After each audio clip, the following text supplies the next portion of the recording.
Have you ever wondered if the incredible growth engine of Amazon, specifically its lending arm, is a global phenomenon? Do sellers in every corner of the world have the same access to capital through Amazon lending? It's a crucial question for anyone selling on Amazon or even considering it, because access to financing can be the difference between stagnation and explosive growth. But the reality of global business is rarely uniform. Regulations, economic conditions, and market strategies vary significantly from country to country. So, while Amazon's marketplace is undeniably vast, the availability of its specialized lending services is a far more nuanced picture. It's not a simple yes or no answer for, is Amazon lending available in all countries?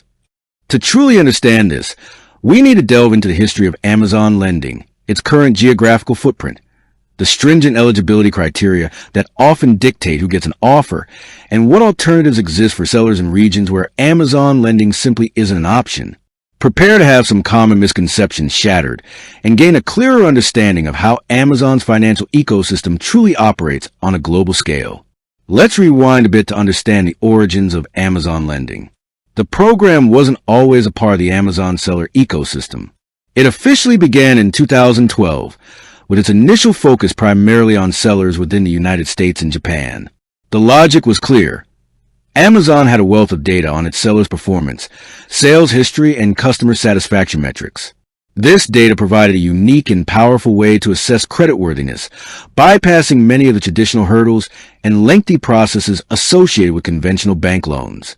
For many small and medium-sized businesses struggling to secure traditional financing, Amazon lending offered a breath of fresh air, a swift and data-driven approach to obtaining working capital.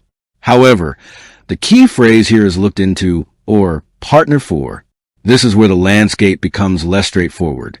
While Amazon might operate marketplaces in dozens of countries, the existence of an Amazon marketplace doesn't automatically mean Amazon lending is present in that country, or that it functions in the same way.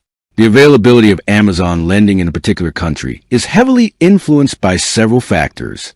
Firstly, regulatory environments. Financial services are tightly regulated, and each country has its own unique set of laws and compliance requirements. Amazon, as a global giant, must navigate these complex regulatory frameworks, which can vary wildly from one nation to another. Obtaining the necessary licenses and adhering to local financial regulations can be a lengthy and resource-intensive process. This is a major reason why Amazon lending's rollout has been gradual and selective. Secondly, market maturity and seller base. Amazon tends to prioritize markets where its seller base is substantial and well-established, with a consistent volume of transactions that provide sufficient data for their lending algorithms. Emerging markets, while potentially offering future growth, might not yet have a robust seller ecosystem or the comprehensive data needed to support a large-scale lending program. Thirdly, strategic partnerships. In some countries, instead of directly offering loans, Amazon has opted for strategic partnerships with local financial institutions or lending service providers. This allows Amazon to leverage the expertise and existing infrastructure of these partners, while still providing a financing solution to its sellers. For instance, in some European markets, Amazon has partnered with companies like TradeBridge and Ulend, and in Germany with ING, to offer financing options to eligible sellers. In the U.S., they've partnered with SellersFi. This approach allows Amazon to expand its lending reach without necessarily taking on the full burden of being a direct lender in every single jurisdiction. So, to answer the central question, no, Amazon lending is not available in all countries where Amazon operates. It's a targeted program primarily available to eligible sellers in a select number of mature Amazon marketplaces, and in some regions, it's offered through third-party partnerships. Let's talk about the countries where Amazon lending has a significant presence, either directly or through established partnerships. These typically include United States, United Kingdom, Japan, Canada, Germany, France, Italy, Spain, India, China, Vietnam, and Singapore. It's important to note that even within these countries, eligibility is not universal. Amazon lending is an invite-only program, meaning that even if you're in a supported country, you still need to meet Amazon's strict criteria.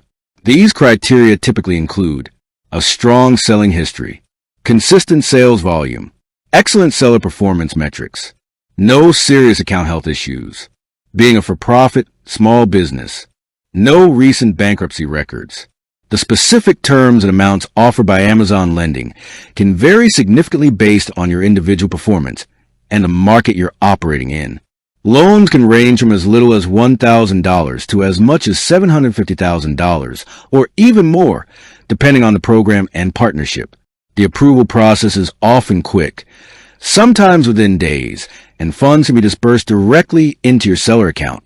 This speed and convenience are major draws for Amazon sellers. But what if you're an Amazon seller in a country where Amazon Lending is available? Or perhaps you don't meet the stringent eligibility criteria. Does that mean you're out of luck when it comes to financing your Amazon business? Absolutely not. In conclusion, while Amazon Lending offers a powerful and convenient financing solution for eligible sellers, it is by no means universally available. Its reach is limited by regulatory landscapes, market maturity, and strategic partnerships. Therefore, if you're an Amazon seller, especially outside of the core US and UK markets, it's essential to understand that Amazon Lending might not be an option for you. However, the good news is that the e-commerce financing landscape is rich with alternatives. The growing demand for capital among online sellers has led to an explosion of innovative financial products designed specifically for businesses like yours. Whether you explore specialized online lenders, traditional banking solutions, or other creative financing models, the key is to be proactive, research your options thoroughly, and choose a solution that best supports your growth ambitions on Amazon and beyond. With that said, thanks for watching, and until next time.